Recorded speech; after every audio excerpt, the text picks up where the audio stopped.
Nagbabalik na naman ang inyong tagapaglingkod ng mga balita at pawang katotohanan lamang. Naging mainit nga no sapin sa mundo ng social media.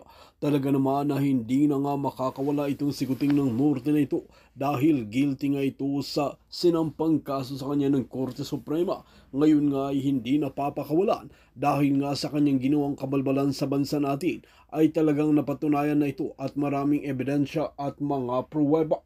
Ngayon nga ay hindi na makakawala muli itong sikuting ng norte na ito. Kaya naman talagang kinabahan ang kanyang kampo, lalong-lalo na nga si Liz Satanas at Tambaloslos dahil alam nila na dawit sila sa lahat ng kabalbalan at anomalya na ginagawa ni Kuting ng Norte. Kaya naman ngayon ay puwersahan na ginagamit ang kanilang mga salapi nang sa ganoon ay maiiwasan ang kanilang sinampang kaso laban kay Kuting at kay Tamba at kay Liz Satanas.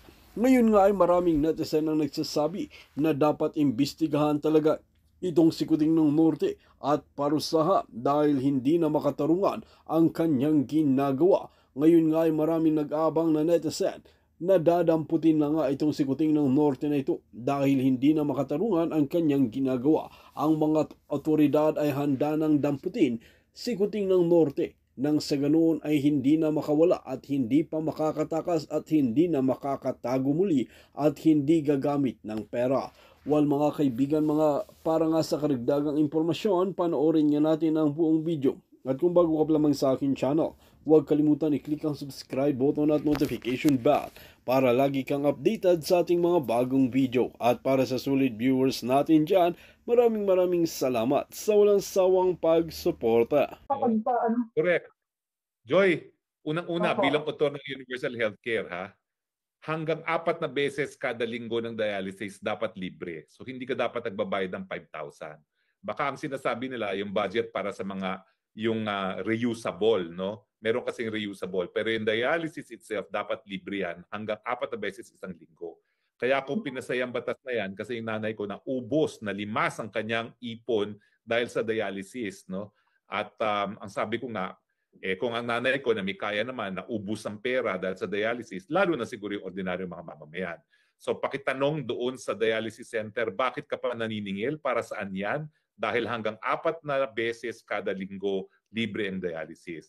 Pagdating po doon sa apostille, sasabihin ko po doon sa aking mga sinusuportahan na party list, gaya ng Gabay Party List, number 139 sa Balota, na dapat nga pag OFW, dapat libre ang apostille. Sasabihin ko po yan. Bagamat, para sa kaalaman ninyo, sa buong mundo naman, lahat ng nag-apostille may sinisingil din. Pero dapat hindi malaki. Pero dito, dahil kayo naman ng mga bagong bayani, at $38 billion kada taon ang pinapadala nyo sa Pilipinas. Napakalaking porsyento po yan ng GDP ng Pilipinas. Dapat mailibre na nga ang inyong apostille kapag kayo ay OFW. Okay? Pangako po yan. Sabihin ko po yan sa Gabay Party. Ang ibig ko pong sabihin sa Hari, yung booking po, pag mag-book po kayo, wala po kayo appointment na makuha. Bali, maghanap ka pa sa Facebook na dapat na may ano doon, na mag-book kayo. Para maghanap ka ng tawag doon, ng fixer bago ka mai-booking. Kasi ay, naku, mali po yan. Oo. Wala pong slot. Kasi naghahanap ako ng booking ng slot para po sa apostille. Ang nangyayari po, may pero ang problema dyan sa DFA, palpak po yung kanilang mga IT providers, pati doon sa gumagawa ng passport, no? Ewan ko nga po kung paano ba nabigay yung mga kontrata na yan, no? Pero talagang marami talagang kapabalagahan dyan. Kaya nga po sasabihin ko doon sa mga kaibigan natin sa Gabay Party List na dapat bigyan ng atensyon yan. Dapat magbago sila ng sistema na hindi dapat nahihirapan ng mga OFW makakuha ng apostille schedule dahil talaga napaka-importante ng apostille. Okay, Joy? Sige po. Salamat po. Yun lang po. Ingat po kayo. Ingat po kayo. Ana, ang susunod ay sino? Sandali. Sino? Mayroon pa bang Ben Yurupol, tapos si Yumi Santiago, tapos si Makabayan, tapos si Lovejoy Habel. Okay? Ben Yurupol, galing Austria. Go ahead. At saka paki-unmute po. Ayan na, naka-mute na po siya. Okay. Magandang gabi po sa lahat sa inyo. Lalo na kay Madam Dragon, Mother Dragon. At saka si Professor. Yes, Ben Paul. Si spokesman.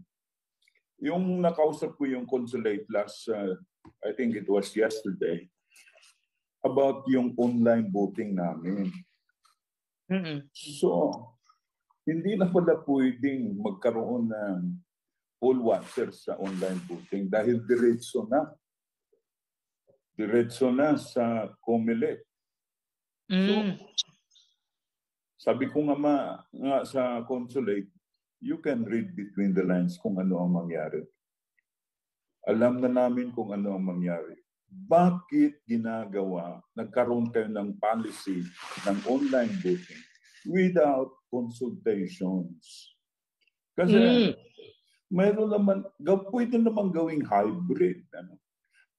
Para yung iba na hindi marunong sa computer, pupunta na lang ng embassy or just fill up the forms and submit it to the embassy para magkaroon po tayo ng figures doon. So, sabi ko naman, unfair ito sa amin. Remember na tinuturing nyo kaming mga buhay na bayani. Pero sa larangan ng pagboto, wala kayong pakialam. Remember that our right of suffrage, ang sanctity ng ballots ay hindi ninyo binigyan ng pansin. Parang ginagamit lang ninyo kaming mga OFWs para maganda ang takbo ng ekonomiya ng bayan.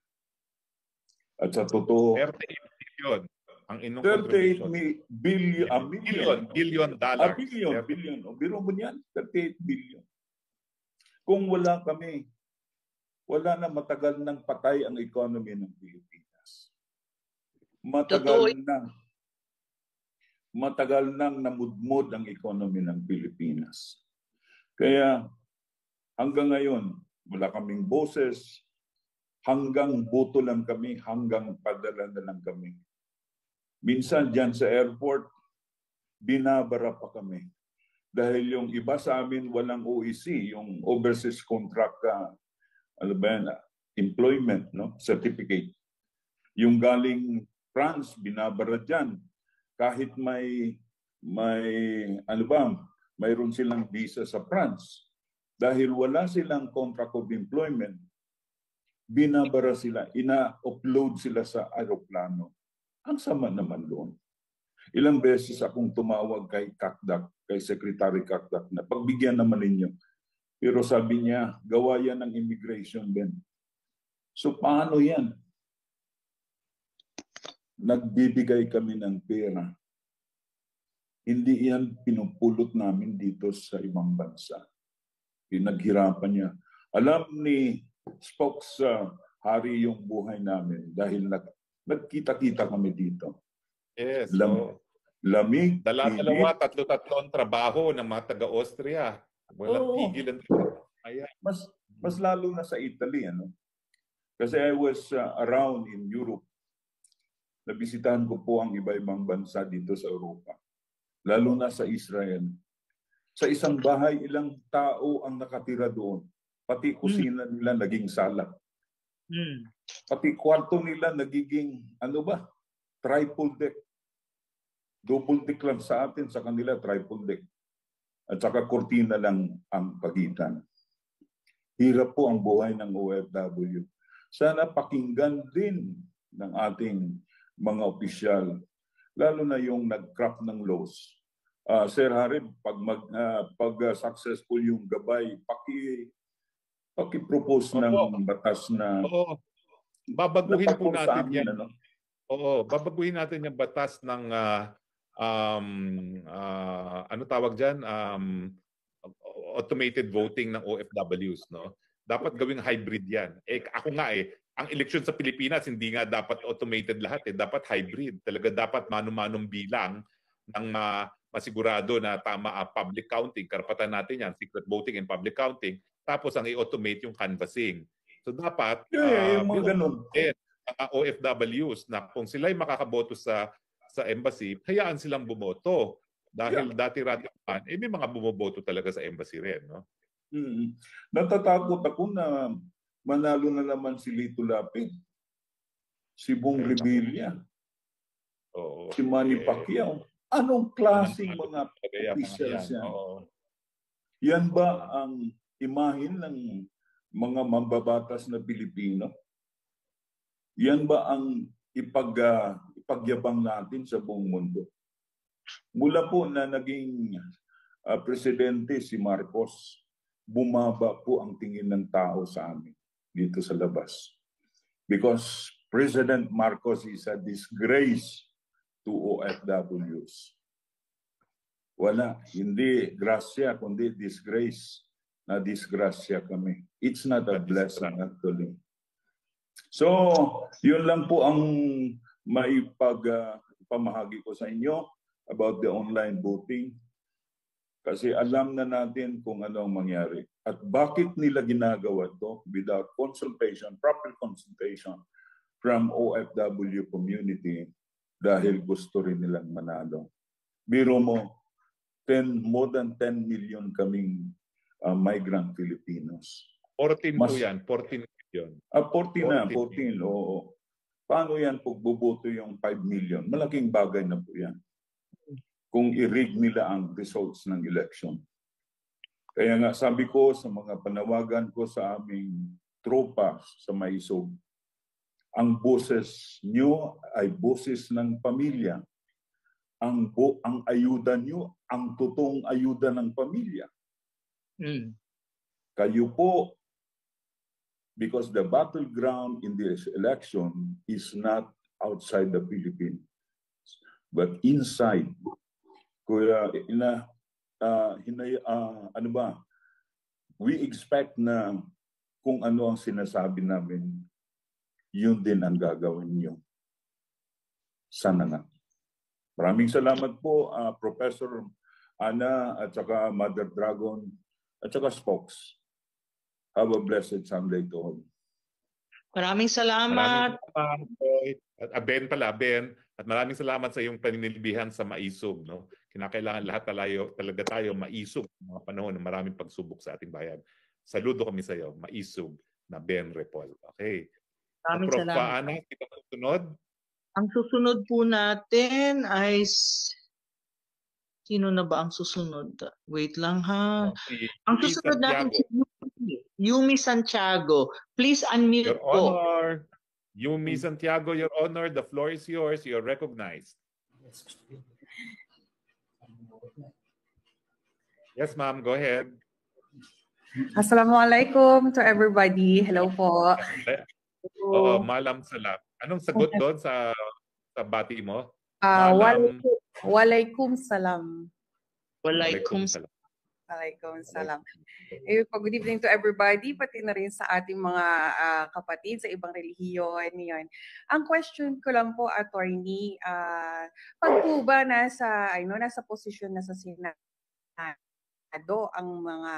ang kanilang magulang, entitled na ba ang mga anak na gumawa ng katiwalian? Hindi po. Ang batas para sa lahat. Kaya nga po ang simbolo ng batas, merong takip ang mata at ang hawak ay ang scale na lahat ay patas. Wala pong pakialam ang batas kung sino ka. Basta ikaw ay gumawa ng paglabag sa batas, ikaw ay dapat mapatawa ng tamang parusa. Opo. Yun po kasi before, alam po ni Madam, nawawala ako. Parang kinukuha ko ng langit. Hindi, artistahin ka daw kaya kinukuha ka ng Hollywood. Alam ni Madam Boljak yan, di ba? Naalala niyo yung 2 weeks ago ata, 3 weeks ago, yung doon sa Pogo na nag-viral because na pinatakas. I mean, pinaalagwa. Is this Yumi? Yes. Santiago kayong dalawa. Oh my God! Opo. Thank you. Kwento Sabi niyo ko muna pa sa naman amin ano yung pinatakas sa Pogo. Kasi alam mo, Yumi, ako pinagbibintangan na ako daw ang Pogo, mga walang yan. Alam mo, sa tamang panahon, didimanda ko sila ng abuse of right lahat dahil wala naman sila ebidensya. Kwento mo ako, ano yan? May ebidensya tayo. Ebidensya. Nasa amin ang manifesto. Ano yan? Ganito po yun. Ito sa mother ko. Nawawala kasi tayo eh. Teka lang, ba't ganyan? May manifesto po kami, sir, na katunayan na ang nagpatakas, ang nagpapasok muna. Magandang gabi nga pala po sa lahat. Nakalimutan ko. Napakaganda mag-ina naman ito. Nai-insecure sa iyo si Lisa Tanas. Dahil hindi ibang itsura ng Lisa Tanas. Yung gandang dalawa, no? Ano po, organic. nanggigigil ho kami eh. Sabi ko nga sa anak ko, sige paglaban na natin to. Ang sabi niya, talagang kumpleto ho kami ng ebidensya, manifesto, yung mga pinapasok nila dito sa Clark, at yung pinalabas din ho nila sa Clark. Talagang ho nagbayad yung mga Vietnamese, Chinese, Taiwanese. Andun sa amin ng manifesto. May kopya po talaga kami. At talagang matalamak na po sa Clark. Exact pati flight details, lahat nasa amin na siya. Ang mga picture ng mga yung anak nga po ni Leon Guerrero. Anak ni Leon Guerrero. Opo. Nakaibigan ni Rita Kasi siya Ontivero. Exactly. Tinitira nila si Tatay Yung Rita na yun, akong pilit na dinitiin na ako daw ang pogo, kaibigan pala niya. Naku mga madam, dapat i-share nyo yung mga documents sa amin, tatlo. Sa Ora. Kasama ho yung kapatid ni Sheila. Meron din kaming kopya ng video na kumakain sila sa isang vlogger na kay Romy Katakutan. Kumakain kasama din yung hinuli din na binakapan doon sa airport. Si Sheila Guo. Ano po talagang magkaka-close po sila dahil po yung bahay po sa Palaso. Ayan na, sasabihin ko na totoo. Yung bahay sa subdivision sa Palaso dito sa sa Pampanga. Sa Pampanga. Ito po ang bahay nila sa Palaso. Ito po yung Pogo. Yung Pogo. Dito sa loob ng Clark. Ay, sa loob ng Palaso. Angeles. Kaninong bahay yun? Bahay ni Leon Guerrero. Ni Leon Guerrero. Oh my goodness. Napunta na kami doon kasi alam po namin. Ito sabi ko nga sa kanya, may mga ebidensya talaga kami na nakakasama namin yung pamilya. Hindi. Ganito po yan. Ang pamilya kasi ni Leon Guerrero is partly po talaga nagkasama kami ng matagal. No, hindi pa nauupo itong Maan, the name Maan. Okay, always remember that name. Siya ngayon is naka-floating nung nagkasama-sama po kami. Tapos hanggang sa naging senador na tong tatay, nung naging senador siya, naupo siya as head ng International Airport dyan sa Clark. Ngayon, to make the story short, lahat kami na sobrang tumulong sa kanya nung down na down siya, tinanggal niya kami kasi hindi kami ayon sa mga illegal. Lagi po kaming legal.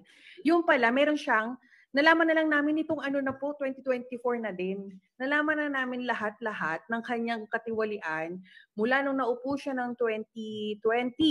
Doon pala sa anak, katiwalaan na. Namili na sila ng boto eh. Ayan, sasabihin ko na yung totoo. Laban nila ni Gambling Lord.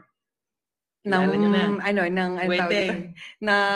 Pampanga. Ng Pampanga. Si Pineda. Galing ni Madam. Makakalaban yung asawa ng artista. Mark. Si Mark hahabol ng governor. Ngayon, yung anak ng konsehal, si Menard, hahabol ng konsehal.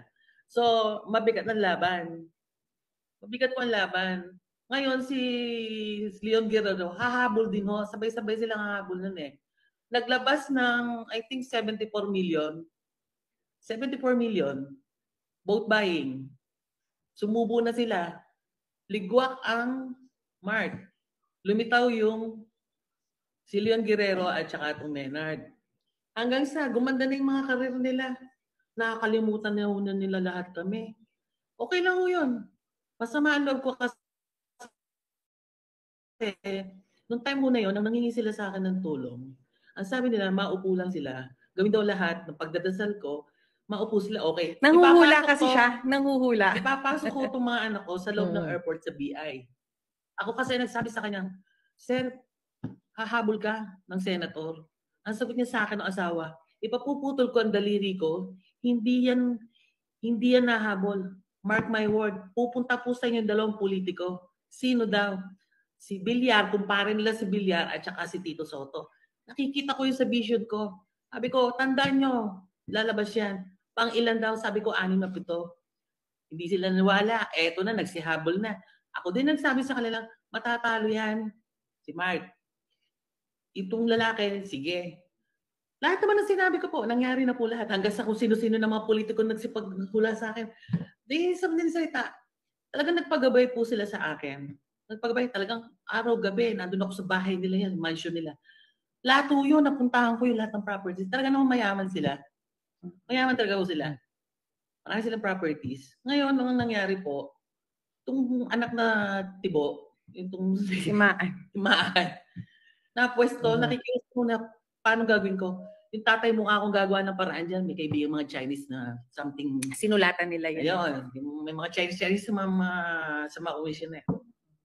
Yung mga tinatawag po ba ng mga negosyante. Samahan ng mga ang tawag din samahan. Sponsorship. Nag-i-sponsor. Eh di napwesto na yung anak. Usap ko. Dahil lumalabas po kami noon eh. Sabi sa kanya, asan yung pangako mo? Ay ko yan. Tita, kailangan mag-exam siya ng civil service. Pucha, ikaw nga hindi ka nakakapasa ng civil service eh. Nagbayad lang mo yun ng civil service. Nagpaubo na ibang tao para lang yung anak ni Senator, nanguha lang yan ng taga-upo niya na makapasa lang. Nag-exam po sa civil service. Nagbayad ng 100,000. Lumabas po yung exam niya sa Batangas. Kumuha na lang siya ng certified true copy niya sa Quezon City. Oh my God. Reliable po lahat ng namin, ebidensya namin. O, ito na ho. Wala na ho kami lang. Nangyari na ngayon sa Pogo. Ito na. Ang question ko po kasi nung una din is, how come kako na hindi, sa tindi na lang ng pag-iimbestiga ni Hontivirus, nakakagigil eh. Bakit kila Sir Roque, kay Spokes Roque, kay Tatay Dito. Hindi po sila yun eh. Kaya ini-involve, pati yung asawa nyo na-involve na. Hanggang sa nagkaroon ng usap-usap pa sa TV, nandinig ko si Dito Lapid na kausap yung mayor ng Porma. Inisin mo ang Porac. Bakit nadadama yung Porac? Hindi ko naman sabi kay Dito Lapid na, paano hindi sasama yung anak mo ang kasama yung anak na si Laguo. Yung babae, na kumakain sila sa farm ni Romy Katakutan. May video kami. Binigay po namin sa inyo, ma'am, yung mga video namin. Tapos yung manifesto. Kay Sas. Binigay yung video na. Pati yung mga paglabas-labas namin, kukuha ng isang bila. Kami kasama itong mga VIP kasama namin. Pati mga Koreano. Diyan sila nagkakapera sa mga foreigner. Bakit mukha nyo? Gusto mo magandang visa? Mag-i-stay ka dito sa Pilipinas as milyon ang usap po doon. Kada isang foreigner, milyon. Kaya nga bawat isa bumayad daw po ng 2 milyon para makapag-stay lang ho dito sa Pilipinas. Permanent visa. Binigyan nila ng milyon. Kaya po ang dami-dami pong yumayaman dyan sa commission. Sa bawat pwesto. Opo. Ngayon hanggang sa dumating ang punto na pinapasok nila, sila rin na nagpalabas. Kunyari, ipinasok na naman dito na kino-question nila Hontiveros, pinipiga ni Hontiveros si Tatay Digong. Gusto namin magsalita hanggang sa nakinausap ng natin si Imam, di ba? Actually, ting nagla-live si Senator Risa Hontiveros, lagi ako nagko-comment. Ang sinasabi ko, bakit nyo po hindi nakita itong mga lapid? Bakit nyo po pinoprotektahan ng mga lapid sa investigation ninyo? Kasi po, malinaw na malinaw yung structuring niya, yung dates ng mga pinaggagawa niya, timeline niya. Pero bakit kako itong pamilya lapid, na mula sa anak na nasa Clark International Airport, pati itong konsehal. Nakakaya na po eh. Hindi niya nakita. So, ang nakakasagwa pa ho doon, sasabihin ko ng totoo. Bakit hindi ma-floating? Ilipat na lang, sabihin na natin. Ang dami-dami na po nilang dyaryo dito. May kopya rin mo kami ng mga dyaryo nila na sila ay nagsesex mismo sa loob ng doon sa opisina ng Clark Airport. Dahil yung babae sa babae, may relasyon dyan si Man at saka si Jorel. Yung Jorel naman na kinakasama nitong anak ng senador na to sa loob ng Clark. During office hour, nag-aaral po dito sa Angeles ng law.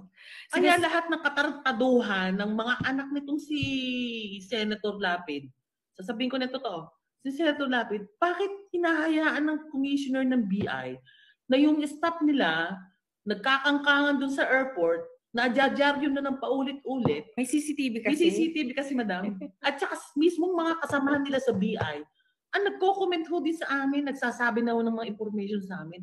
Kasama na ho yung iyan ng immigration po dito sa amin sa Bataan na yung dating bahay lang umuupa. Kada ang laki ng ilang mansyon na at walo sa sakyan. So may video po kayo ng mga nagkakangkangan? yun na yung exciting part. Ma'am, Kumpiyangan. Madam Dragon. Kumpiyangan. Madam Dragon, sabi ko nga, ako wala akong asawa pero nasa malayo, pero sabi ko, parang hindi ko naman kaya in public. Ano yung tripping lang? Tsaka meron talaga sila, madam, na power tripping. Itong si Maan at saka yung jowa niya, pag hindi daw nag-good morning, gano'n, lahat talaga ng madadaanan nila na hindi halos lumuhod sa kanila, may kalalagyan sa kanila. Ganon. Ay, di manang-mana kay Lisa Tanas yan dahil... yes!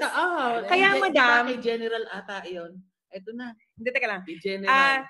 Madam, para sa kalaman ng lahat, no, kaya po kami may mga evidence. Ganito kasi ang sistema sa loob ng BI. Pag ikaw whistleblower, agad-agad sila ang pinag-iinitan.